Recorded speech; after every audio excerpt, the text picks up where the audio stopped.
지난 4월 8일이었죠. 요한 바오로 2세가 서거하고 장례식이 거행되던 날입니다. 400만 명의 조문객들이 세계 각처에서 벌떼와 같이 몰려들고 100여 명이 넘는 국가 정상들이 그 장례식에 참석함으로써 어떤 면에는 우리에게 엄청난 충격을 안겨주었습니다. 특별히 구교와 항상 어떤 상대적인 의식을 갖고 있는 개신교 측에서 그 사건을 우리가 바라보면서 많은 것을 생각하게 만들었습니다.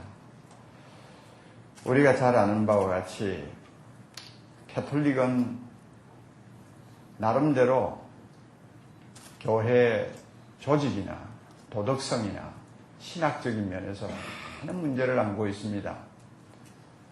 한 번씩 불거지는 신부들의 스캔들이라든지 이런 것을 보면 신교하고는 비교가 안 될 정도의 참 부패성을 우리가 가끔 보게 되는데, 그럼에도 불구하고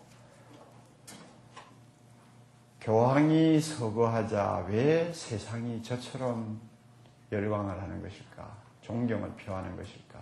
물론 바오로 2세, 요한 바오로 2세 개인적인 어떤 리더십과 영향력이 있습니다. 그러나 제가 볼 때는 결국 가톨릭이 갖는 전통과 하나됨에서 주는 영향력이 아닌가, 저는 이렇게 판단했습니다. 가톨릭이 우리 개신교처럼 사분오율이 되었다면 그런 사건이 일어날 수가 없죠. 그러나 속은 어떻게 됐든 간에 대사회적으로 대세계적으로 하나됨의 모습을 수천 년 동안 이어오면서 나름대로 세상에 힘을 행사할 수 있는 역할을 또 주체가 되었다는 것입니다. 그러니 그런 사건을 보면서 역시 세상은 힘을 좋아하는구나. 힘이 있어야만이 세상도 관심을 갖는구나. 힘이 있어야 세상이 귀를 기울이는구나 하는 생각을 하게 됩니다. 그 힘은 어디서 옵니까? 분열이 아니에요. 하나됨에서 오는 거예요.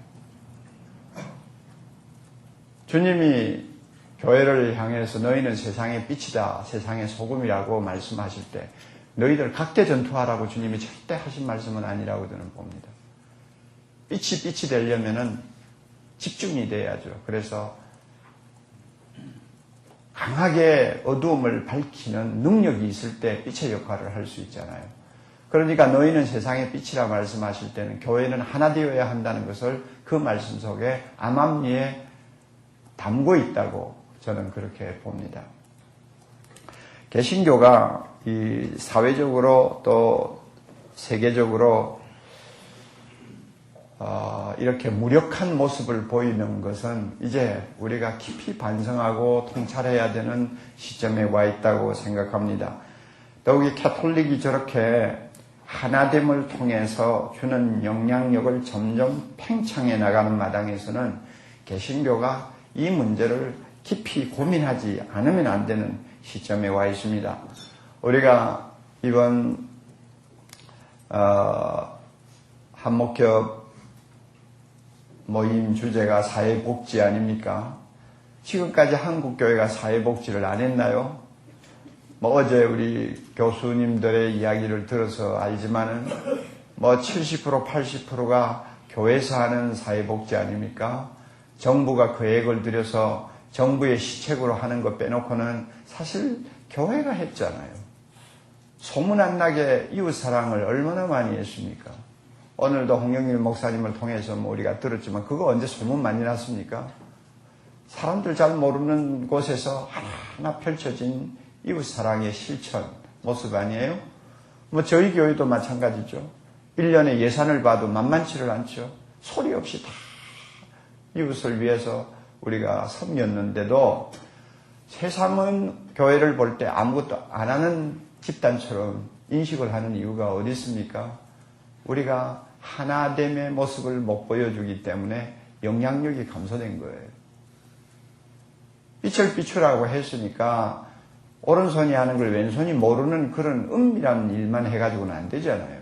개인이 할 때는 그것이 자랑이 되지 않도록 오른손이 하는 거 왼손이 모르게 해야 되겠지만은 하나님의 교회가 세상에 빛이라는 것, 소금이라는 것을 드러내기 위해서는 우리가 무엇을 하고 있는가를 세상이 보게 만들어야 되는데, 이 교회가 이렇게 분열이 되어가지고 힘을 쓰지 못하니까 이런 죽으라고 하고 영향력은 형편없는 이런 상황에 우리가 놓였습니다.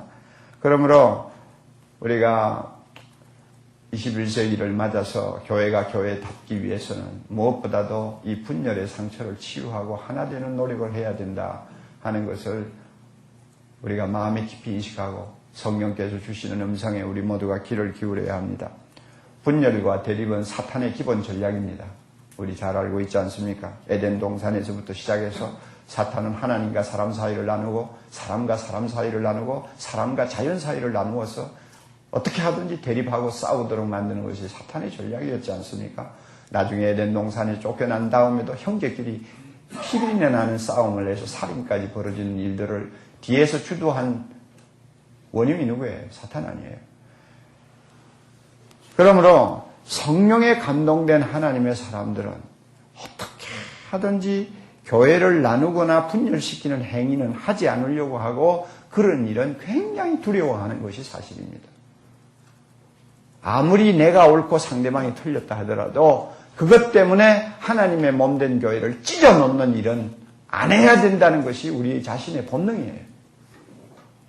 그러나 한국 교회는 교회를 나누는 것을 아주 우습게 생각하고 쉽게 생각하고 자주자주 용기를 내어서 하나님의 교회를 나누는 일을 지금까지 해왔어요.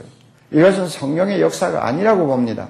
우리가 교회사를 되돌아보아도요, 하나님의 거룩한 사람들이 교회를 분열시키는 것을 얼마나 두려워했는가를 우리 자신이 금방 찾아볼 수가 있어요.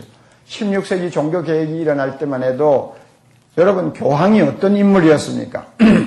위증과 간음으로 그냥 이미지가 완전히 엉망이 된 사람들이 교황이었잖아요. 더러워서 말을 입에 담기 어려운 일들을 공공연히 하고 있던 사람들이 교황들이고 주교들이었습니다. 그들은 탐욕과 방탕에 젖어 있었어요. 면제분이 성직의 매간매직이니 우상적인 미사제도니 해가지고 평신도를 완전히 영적인 노예를 만들고 자기들의 호의호식을 위해서 교회를 이용하던 아주 나쁜 인간들, 교리적으로도 틀렸죠, 도덕성으로도 틀렸죠, 인격적으로도 도무지 존경할 수 없는 사람들이 그 당시에 교회 지도자들이었잖아요. 그래서 루터가 종교개혁을 시작했습니다마는 그럼에도 불구하고 교회가 그렇게 썩고 부패하고 이단성을 가진 교리를 가지고 사람들을 미혹하는 상황에도 불구하고 루터가 종교개혁의 기치를 들었을 때 그는 교회 분열을 전혀 생각지 않았어요. 가톨릭에서 떨어져 나와서 개신교를 만든다는 어떤 아이디어가 전혀 없었습니다. 한번 읽어보세요, 여러분. 루터가 바라고 기대했던 것은 가톨릭 교회 내부에서 교회 지도자들이었던 주교들이 주관을 해서 교회 안에 분열 없이 신앙과 교리를 개혁하기를 원한 것이 루터의 본심이었습니다. 그러니까 가톨릭의 그 체제 안에서 교리적으로 잘못된 것 바로잡고 또 도덕적으로 잘못된 것 바로잡고 그렇게 해서 교회를 건강하게 다시 세워보자는 것이 루터의 원래 중심이었어요. 그런데 막상 종교개혁이라는 엄청난 일을 터뜨리고 나서 보니까 정치적으로 그 당시에 상황적으로 그 당시에 인쇄술을 위시해서 고전에 대해서 눈을 뜨는 시대적인 계몽주의 운동 이런 것들이 전부 다 작용해가지고 점점 가톨릭으로부터 거리가 멀어지는 자리까지 쓸려 내려갔죠. 그래가지고 개신교가 탄생하게 된 것입니다. 그래서 어떤 교회사학자는 이런 말까지 해요. 만일 가톨릭 교회 분열을 미리 루터가 예견을 했더라면 그는 너무 두려워서 개혁하려고 하는 의지를 포기했을 것이다. 처음부터 그런 사실을 예상을 했더라면 개혁을 안 했을 것이다 하는 말까지 했어요. 그만큼 하나님의 신실한 종들은 하나님의 교회를 나누는 것을 가장 두려워했습니다. 이게 역사가 주는 교훈이에요. 1521년 우리가 잘 아는 보름스 제국회의, 제국의회라고 그러죠. 그 루터를 정죄하기 위해서 교황과 그 다음에 황제들이 모여가지고 재판을 하던, 그 토론을 하던 자리 아닙니까? 그 제국의회로 인해서 이제 결국은 종교개혁은 로마 캐톨릭으로부터 떨어져 나가서 독자적인 교회를 만드는 자리까지 갈 수밖에 없었지만은 그것으로 인해서 교회가 분열된 이 상처를 회복하려고 그 후에 수십 년 동안 로마 캐톨릭의 지도자들과 개신교의 지도자들이 함께 모여서 실험을 한 기록들이 있습니다. 그래서 1521년 보름스 국제의회가 처음 모인 이후에 20년이 지난 41년에 양쪽 지도자들이 다시 모여서 교회를 하나 되게 할 수 있는 방안이 뭔가를 실험을 한 회의가 있었어요. 그리고 또 17년이 또 지나고 나서 1557년에 또 모였어요. 루터도 다 참석했어요. 그래가지고 교회가 나누어지지 않도록 할 수 있는 방안이 뭔가, 그것을 위해서 우리가 어떻게 노력하면 될 것인가를 며칠 동안 서로가 고민하고 실험한 회의를 했어요. 물론 좋은 결과를 얻지 못하고 결국은 서로가 갈라섰습니다만은, 이런 역사적인 흔적은 무엇을 의미하느냐? 교회를 나누는 것을 가장 두려워했다는 거예요.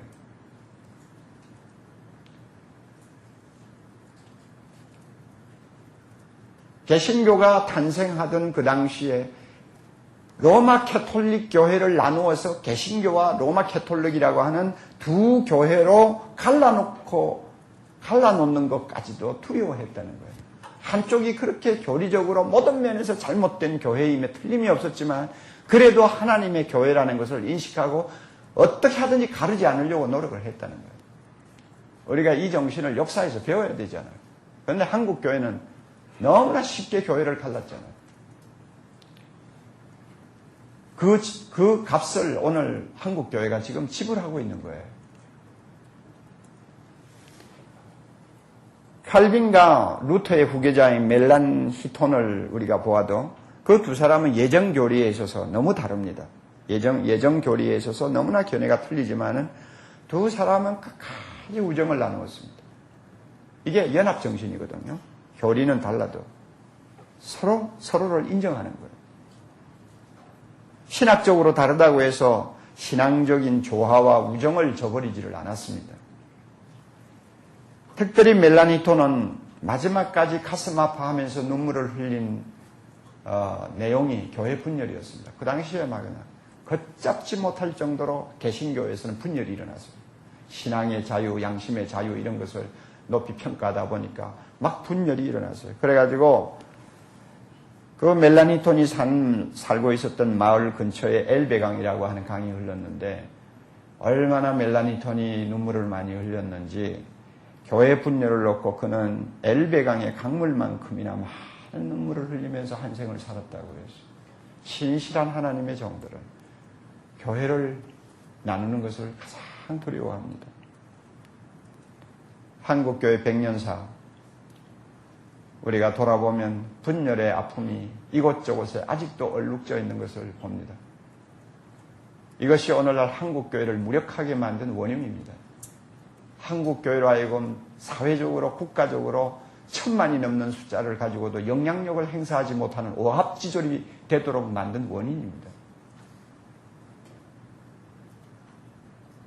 얼마 전에 한국복음주협의회 아침 기도에 나와가지고 자신의 죄를 회개하는 약간 좀 어떻게 보면은 좀 가볍다 하는 느낌도 없잖아 있기는 합니다만은 또 진짜 회개해야 할 죄들은 말 안 하고 그냥 적당히 그냥 뭐 말하기 좋은 것만 이야기했다는 그런 좀 비판도 받습니다만 그러나 그런 자리가 마련됐다는 것만으로도 상당히 의미가 있죠. 거기에 어느 원로 목사님 나오셔서 다른 사람을 정죄하고 자기만 옳다고 하고 그렇게 해서 한국교회 분열을 은근히 조장했던 죄를 회개한다는 말을 했는데 참 너무 늦은 회개라고 생각을 합니다. 지난 한국교회 역사를 돌아보면 감옥에 가서 믿음의 정조를 지킨 사람은 그들 나름대로의 교만을 가지고 다른 사람들을 정죄하고 다른 교회를 정죄하고 그렇게 살았잖아요. 그래서 교회가 그냥 자꾸 나누어지는 분열 현상을 일으켰습니다. 오늘날 이것 때문에 우리 한국교회가 짊어진 무거운 짐을 우리가 지금 지고 갑니다. 또 이 짐을 우리 후배 목사들이 같이 지고 또 고통을 해야 되는 어려운 상황에 놓여 있습니다.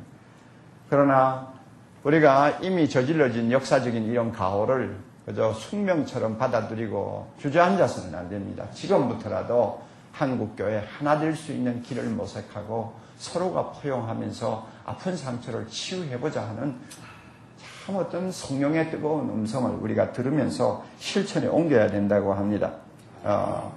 하나됨의 키는 성경적으로 볼 때 회개와 용서입니다. 하나됨의 키는 회개와 용서입니다. 하나님과 인간 사이의 화목을 위해서도 회개와 용서가 키입니다. 사람과 사람 사이의 하나됨을 위해서도 회개와 용서가 키입니다. 교회와 교회 사이의 하나됨을 위해서도 회개와 용서가 키입니다. 이게 구원론의 핵심 아닙니까? 오늘 우리가 읽은 본문 보면 하나님이 우리와 화목하시고 우리에게 화목하는 직책을 주셨다고 했는데 이 화목이라는 말은 하나되게 하는 것을 의미하지 않습니까? 원수된 자들을 서로 하나되게 만드는 놀라운 영적 치유거든요. 그런데 하나님이 이 화목하게 하는 일을 위해서 제시한 대안이 뭡니까? 회개 아닙니까? 우리로 하여금 하나님 앞에 회개하게 하고 그 다음에 회개하는 우리를 그리스도의 피로 덮으시고 용서해 주시는 거 아닙니까? 이게 복음의 핵심이요 기독교의 참 가장 중요한 교리입니다. 우리가 이 회개와 용서라는 이 문제에 우리가 관심을 돌려야 됩니다. 하나되게 하는 주체는 하나님 자신입니다. 하나님이 화목하게 하는 일을 위해서 앞장서셨습니다. 화목의 길은 예수 그리스도로 말미암아 그리스도입니다. 화목의 방법은 회개와 용서입니다. 이것이 복음이 주는 아주 기본적인 틀이란 말이에요. 한국교회가 하나 되기를 원하면 이 기본적인 원리를 따라서 우리가 노력을 해야 됩니다. 한국교회가 하나 되기 위해서는 서로 회개해야 돼요. 그리고 서로 용서해야 됩니다. 안타깝게도 보수측이든 진보측이든 모두가 다 한국교회를 대표하고 있다고 하는 기관들을 보면은 회개하는 마음이 별로 없어요. 용서하려고 하는 마음이 없어요. 모두가 자기 의를 은근히 들고 나와서 항상 깃발을 흔들듯이 흔들고 있어요. 자기 의를 자랑하고 고집하려고 하지 정말로 회개하고 용서하려는 자세가 없어요. 이러니까 되지를 않죠. 자, 그러면은 보수든 진보든 보수든 한기총이든 교회협의회든 정말로 회개할 것이 없느냐? 그게 아니잖아요. 정말 남을 정죄해도 될 만큼 자기 혼자 의로우냐? 그렇지 않잖아요. 역사적으로 보아도 양쪽 다 회개할 일이 너무 많잖아요. 서로가 용서하고 포용해야 될 충분한 이유가 있잖아요.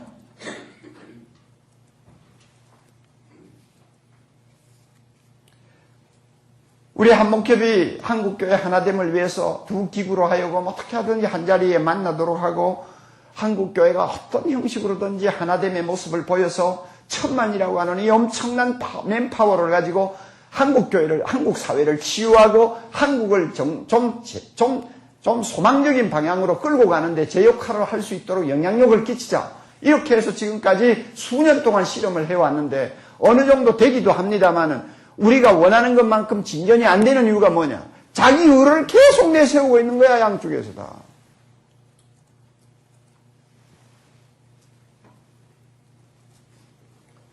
자기 의를 내세우면 상대방을 정죄할 수밖에 없어요. 그리고 포용할 수가 없습니다. 자, 보수 진영을 한번 봅시다. 한기총으로 대변되는 보수 진영을 한번 보자고요. 잘한 것도 많지 않아요. 뭐 자기 의라고 할 만한 것도 많아요. 일제시대 그 일본이 한국교회를 탄압하고 핍박할 때에 한국교회 신앙의 정조를 지킨 사람들이 보수측 사람들 아니에요. 그건 인정해야죠. 정말로 한국교회 등불이 꺼져버릴 수 있는 위기에 정말 생명 걸고 싸운 사람이 대부분이 보수축에 있는 사람들 아니에요. 그래서 한국교회 체면을 세웠고 정교를 지켰고 그 후에 따라오는 부흥의 씨앗을 부흥의 밑거름이 되었지 않습니까? 그들의 순교의 피가 밑거름이 된 거예요. 그리고 50년대 후반부터 이어진 30여 년간의 한국교회 대부흥, 전 세계가 놀랄 만큼 입을 떡 벌리고 쳐다보게 만들었던 그 대부흥, 몇십만 명밖에 안 되던 교인이 정말로 1200만이라는 말을 함부로 할 만큼 엄청난 양적인 부흥을 이루었는데 그 한국교회 부흥의 주도역을 한 사람들이 보수진영 아닙니까? 복음만을 전하려고 하는 몸부림을 가지고 참 복음을 들고 세상을 향해 뛰어든 보수측 사람들이 주역 역할을 했잖아요. 그거 다 자랑할 만하죠. 놀라운 일이죠. 그리고 지금 남북이 이렇게 어렵게 대치되고 있는 상황에서 그래도 북한의 독재에 대해서 우리가 한마디라도 할 수 있는 용기, 북한의 인권에 대해서 한마디라도 할 수 있는 양심, 그리고 북한의 핵 문제에 대해서 우리가 뭔가 좀 결집된 힘을 보여주는데 역할을 한 사람들이 있다면 보수측 사람들 아니에요. 자랑할 만하죠. 만약에 이런 보수측에서 이런 소리를 내지를 않았더라면 북한은 남한을 아주 우습게 쳐다볼 거, 우습게 생각할 거예요. 마음대로 손 안에 쥐고 마음대로 자기 마음대로 할 수 있다고 판단할 거예요. 이런 잘한 점들을 우리가 열거할 수도 있습니다만 반면에 이 보수측의 잘못도 엄청나죠. 회개해야 될 것도 엄청나요. 해방 후 수년간 계속된 교회 분열의 책임을 보수측이 벗을 수가 없죠. 서로 정죄하고 내가 잘 믿는다, 네가 잘 믿는다 하다가 교회들이 얼마나 많이 분열했습니까? 장로교는 특별히 더 그렇잖아요. 제가 정확한 조사를 안 했지만 그의 군소교단 200여 개가 장로교에서 분열됐다는 통계까지 나오잖아요. 얼마나 하나님의 몸된 교회를 눈 하나 깜짝하지 않고 쪼개놨는지 이 책임을 어떻게 벗습니까? 자기 의를 내세우면서 남을 정죄하는데 앞장선 이 교만한 죄를 어떻게 우리가 숨길 수가 있어요? 유신 독재라고 불리우는 한때 그 어두운 시대에 마땅히 신앙 양심을 가지고 교회가 제 소리를 내야 될 때에 오히려 그 불의와 동조한 사람들이 보수측 사람들 아니에요. 그 당시에 제가 나이가 적었지만은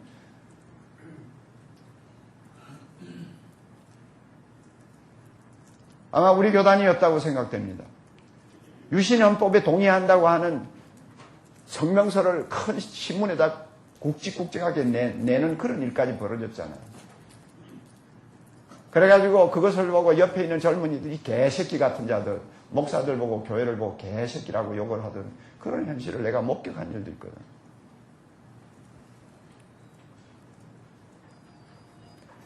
대통령 조찬 기도회를 열어가지고 정권을 가진 힘을 가진 자에게 아부하고 다 해결해야 될 일이죠. 그리고 나라가 좀 이만큼 살 만큼 되니까 교회가 급속도로 세속화되어가는 이 책임을 누가 질 거예요? 한국교회 70%가 보수측 아니에요. 이 보수측의 사람들이 져야죠. 왜 교회가 갑자기 이렇게 집신 끌고 다니다가 자가용 몰고 다니고 이렇게 잘 살게 되니까 그렇게 좋아 보이던 믿음은 다 어디로 가고 금방 세상 사람들하고 비슷비슷하게 닮아가서 목사도 돈 앞에는 맥을 못 쓰고 교회마다 불의한 재물을 가지고 하나님 앞에 헌금하는 거 조금도 문제가 안 되는 것처럼 돈만 많이 내면 축복해주는 이런 풍토, 이거 누가 이렇게 만든 거예요? 이런 세속화를 누가 부채질한 거냐 그 말이에요. 보수측에서 부채질한 거 아니에요 지금.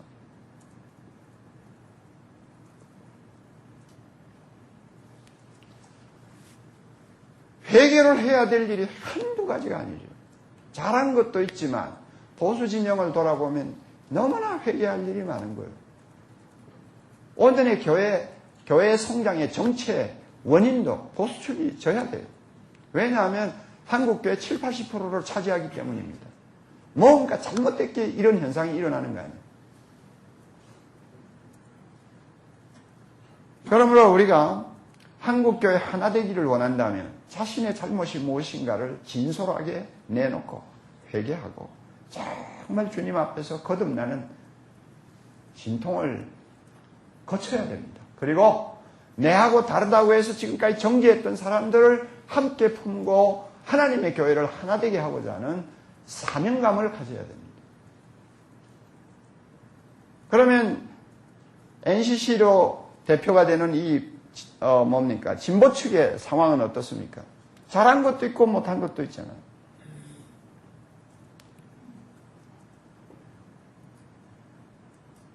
진보 성향을 가지고 한국 교회의 방향을 좀 끌어보려고 노력하던 사람들, 수적으로는 그렇게 많지는 않지만 대단한 영향력을 그동안 끼쳤죠. 유신 독재하에서 특별히 인권을 위해서, 독재 타도, 민주화를 위해서 그들이 싸우고 희생하고 또 피 흘린 것을 우리는 잊을 수가 없습니다. 절대 쉽게 할 수 있는 일이 아닙니다. 누구나 다 공포 분위기에서 그렇게 양심의 소리를 외치는 것은 쉬운 일이 아닙니다. 저도 못했으니까요. 그리고 이 진보 성향을 가진 지도자들은 신학적인 연구의 장을 넓게 여는데도 기여를 했죠. 좁은 안경을 가지고 기독교를 보는 눈보다 좀 넓은 안경을 가지고 기독교를 보고 성경의 말씀을 들여다보는 어떤 장을 열어주었다는데도 제가 볼 때는 기여를 했다고 생각합니다. 더욱이 에큐메니칼 운동이 일어났을 때에 전 세계 교회가 하나 되자고 하는 이 에큐메니칼 운동에 앞장서서 주도적인 역할을 했다는 것도 대단히 중요한 일입니다. 그리고 북한을 어떻게 하든지 끌어안고 이 나라가 통일될 수 있는 어떤 기초를 좀 닦아보고자 피눈물 나는 노력을 한 것도 우리는 인정을 해야 합니다. 다 자기 의지요. 자랑하려면 다 자랑할 수밖에 없는 자기 의라고 우리는 말을 해야 됩니다. 그러나 반면에 이 진보 성향을 가진 교회들이 잘못한 것도 많잖아요. 일제시대의 신사참배에 무릎을 꿇었던 것도 우리는 절대 쉽게 덮을 수 없는 하나의 약점으로 작용하고 있는 거 여러분 아시죠?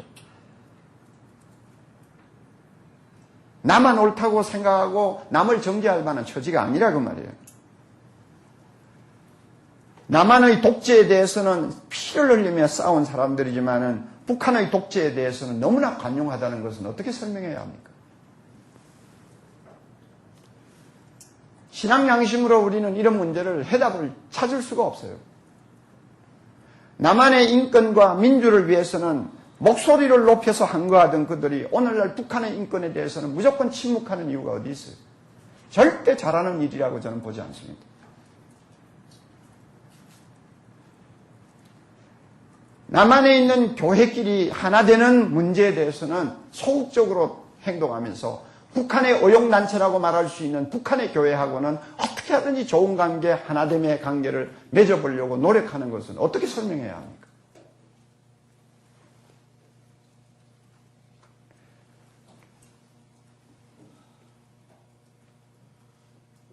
토론을 하면 다 나름대로 할 이야기가 있겠지만은 우리는 기본적으로 하나님 앞에서 신앙 양심을 가지고 이야기를 해야 돼요. 덜 악한 것은 눈을 묻어두고 더 악한 것은 우리가 한거하고 덜 악한 것은 우리가 묻어두고 이런 식이 되어서는 안 되죠. 우리가 옳고 그름을 이야기할 때는 항상 제대로 해야 됩니다. 남한의 독재가 그렇게 나쁜 것이었다면 북한의 독재도 나쁜 거예요. 용납할 수 없는 거예요. 남한의 인권과 민주가 그렇게 중요하다면 오늘날 배고픔 때문에 굶주려가는 저 북한의 동포를 생각할 때 어떻게 인권 문제를 눈 감아줄 수가 있습니까? 북한 정권에 아부해가지고 우리 손에 돌아올 게 뭐 있습니까? 할 말은 하면서 정치적으로 협상할 때는 하고 그렇게 해야지 무조건 그들의 비위를 맞춰 주려고 할 말도 못한다. 이게 교회가 해야 될 태도입니까? 저는 그렇게 보지 않아요. 신앙 양심상 이건 어렵다고 봅니다. 그러므로 제가 볼 때 진보 성향을 가진 교회들이 옳은 좋은 일도 많이 했지만 제가 볼 때는 지금은 상당히 어떤 면에서는 신앙 양심에 모순을 안고 있다고 저는 생각합니다. 이런 것들을 우리가 너무 과격해가지고 이런 것들은 좀 우리가 바로 생각하지 못한 것이다 하고 회개하는 자세를 가질 때 우리가 하나됨의 어떤 장을 마련할 수가 있어요. 서로가 서로의 잘못과 약한 부분을 회개하고 하나님 앞에 정말로 서로 용서하고 서로가 품어주면서 우리가 함께 나가려고 할 때 교회가 하나 될 수 있다 그 말입니다. 이 일을 누가 할 것입니까? 여러분이 해야 됩니다. 이 일을 누가 할 것입니까? 뒤따라오는 우리 후배 목사들이 해야 합니다. 성경에 보면 우리 모두는 하나님의 심판대 앞에 설 것이라고 말을 합니다. 로마서 14장 10절에 우리가 다 하나님의 심판대 앞에 서리라. 고린도후서 5장 10절에 우리가 다 반드시 그리스도의 심판대 앞에 나타나게 되어 각각 선악간에 그 몸으로 행한 것을 따라 받으려 함이라. 결국은 우리의 잘잘못을 하나님이 판단하실 거예요. 그 시간이 있다는 것, 그 자리가 있다는 것을 의식해야 됩니다. 우리는 정치적으로 우리의 입장을 자꾸 해석하면 안 됩니다. 우리는 어떤 국제적인 상황을 가지고 우리의 신앙 양심을 자꾸 저울질하면 안 됩니다. 우리는 하나님의 말씀 앞에서 내 양심을 가지고 이야기해야 됩니다. 우리는 심판대 앞에 서야 됩니다. 그때 우리가 양심을 따라 성령의 음성을 가지고 하나님의 말씀에 인도함을 받아서 바르게 행동한 것은 칭찬받을 것이고, 그렇지 않고 우리 나름대로 나의 어떤 이념, 어떤 정치적인 성향, 또 과거의 어떤 상처 때문에 오는 어떤 우리 마음속에 있는 어떤 울분, 원한, 이런 것 때문에 자꾸 뭔가 잘못된 방향으로 우리가 판단하고 행동했다면 그것은 모두가 다 하나님의 심판대 앞에서 하나님의 꾸중을 들을 수밖에 없는 일이라고 생각합니다. 우리 한목협에는 보수도 있고 진보도 있고 진보도 있고 보수도 있습니다. 그리고 또 중도를 거두려고 노력하는 분들도 많이 있습니다. 그러나 어느 편에 우리가 섰던 간에 한국교회 하나됨을 위해서는 우리 자신이 회개하는 자세가 필요하다. 절대적으로 필요하다. 한 사람도 바리새인들과 같이 되어서는 안 됩니다. 스스로 회개해야 됩니다. 그리고 잘한 것이 있으면 서로가 포용하고 용납해야 됩니다. 서로가 포용하고 용납해야 됩니다. 그리고 서로가 하나 되어서 서로의 약한 부분을 보완하면서 한국교회의 상처를 치유해보고자 하는 겸허함이 있을 때 한국교회의 미래가 희망이 있다고 저는 생각합니다. 주님 앞에 섰을 때 심판대에서 우리가 어떤 모습으로 설 것인지 그것을 항상 의식하고 우리가 노력을 해야 합니다. 로이드 존스라고 하면 우리가 다 아는 위대한 20세기 교회 지도자요, 신학자요, 성경 해석가입니다. 그분이 임종시에 제자들이 와서 이런 질문을 했다고 하죠. 목사님처럼 성공적인 한 생을 살면서 사역을 하셨는데 이제 죽음을 앞두고 목사님 질문해도 되겠습니까? 평소에 가장 마음에 두고 있는 생각이 뭐였습니까? 평소에 가장 진지하게 생각하던 어떤 문제가 있다면 그게 무엇이라고 생각합니까? 하고 물었어요. 임종을 앞둔 사람이 정신이 제대로 온전하겠어요? 그럼에도 불구하고 로이드 존스 목사 주저하지 않고 이런 말을 했답니다. 내가 평생 목회하면서 늘 마음에 담고 자주자주 생각한 것은 이것입니다. 나는 언젠가 주님의 심판대 앞에 설 것입니다. 나는 주님의 심판대 앞에 서서 내가 살아온 과거를 놓고 주님의 평가를 받는다는 것입니다. 이것이 항상 내 마음속에서 떠나지 아니하는 하나의 생각이었고 성령의 음성이었습니다. 그래서 그 사실 때문에 항상 나는 떨면서 목회했습니다. 그 이야기예요. 우리 모두가 이런 자세를 가져야 된다고 생각합니다. 그래서 우리가 진정 회개할 줄 알고 우리가 서로 용서할 줄 알고 서로가 품어줄 줄 알면 한국교회 하나 되는 이런 하나님께서 은혜 주시고 바로 열릴 수 있으리라고 봅니다. 그래서 한목협이 우리가 내걸고 있는 캐치프레이즈가 있죠. 하나됨의 길 우리가 찾아가야 되겠습니다. 그리고 우리가 서로 용서하고 서로가 회개하는 자리에 교회 갱신의 길도 열린다고 저는 봅니다. 우리가 진정 회개하고 용서하는 자리에서 이웃을 사랑하고 섬길 수 있는 고상한 교회의 모습을 세상 앞에 보여줄 수 있다고 생각합니다. 그러므로 우리 모두 우리 자신을 돌아보고 내가 어떤 처지에 있든지 성령의 감동을 받아 회개하고 내가 지금까지 은근히 정죄하고 은근히 내 편이 아니라고 생각했던 형제들을 포용하고 용서하는 넓은 품을 우리가 소유할 때 한국교회의 미래가 있음을 믿습니다. 하나님께서 이와 같은 은혜 우리 모두에게 허락해 주시기를 바랍니다. 다 같이 기도하십시오.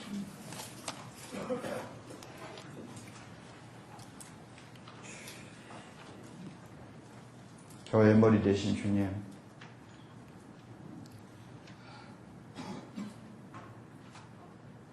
우리가 교회 지도자로서 한국교회를 섬기고 있습니다만 주님의 몸된 교회가 사분오열되어 이처럼 주의 이름을 욕되게 하는 일을 우리가 날마다 보고 있으면서도 우리가 이 문제를 놓고 좀 더 적극적으로 주님 앞에 최선을 다하지 못한 허물과 죄를 회개합니다. 용서해 주시기를 바랍니다. 비록 우리 손으로 교회를 분열시키지는 않았다 할지라도 우리 선배들이 저질러 놓은 이 무거운 짐을 지고 우리가 어떻게 해야 할 것인가를 좀 더 겸허한 자리에서 하나님 앞에 무릎 꿇고 기도하며 실험하지 못하는 우리의 모습을 주님 앞에 회개합니다. 용서해 주시기를 바랍니다. 우리 교단, 우리 진영, 우리 편 이런 것만 늘 마음에 두고 상대를 정죄하고 상대를 하나님 아버지가 좋지 않는 마음으로 대하던 옹졸한 우리의 마음 자세를 주님 앞에 회개합니다. 용서해 주시기를 바랍니다. 서로의 신학도 존중하고 서로의 배경도 존중하고 서로의 전통도 존중하고 심지어 서로의 신앙도 존중하면서 우리가 함께 아우르며 서로의 잘못을 용서해주고 서로의 잘못을 받아준다면 한국교회가 하나 되는 길이 열릴 줄을 믿습니다. 이런 놀라운 은혜의 역사가 이 땅에 일어날 수 있도록 축복해 주시옵소서. 그리하여 한국교회가 하나됨으로 인하여 1200만이라고 하는 이 엄청난 하나님이여 조직을 가지고 병들어가는 사회를 치유하고 하나님 아버지 고통하는 많은 사람들에게 위로를 주고 희망을 주고 또 정치적으로 잘못될 수 있는 것들을 견제하고 이 한국이 나아가야 될 길을 바로 제시하고 남북이 앞으로 함께 공존하고 함께 살 수 있고 함께 통일될 수 있는 그 일을 위해서 우리가 주도적인 역할을 할 수 있는 한국교회 되도록 축복해 주시기를 간절히 원합니다. 이 일을 위하여 여기에 머리 숙인 주의 종들에게 영감을 주옵소서, 소명을 주시옵소서, 비전을 주시옵소서. 주여, 그리해서 한목집을 통해서 한국교회가 하나 되는 내일이 찾아올 수 있도록 주님께서 은총 베풀어 주시옵소서. 예수님 이름으로 기도드리옵나이다. 아멘.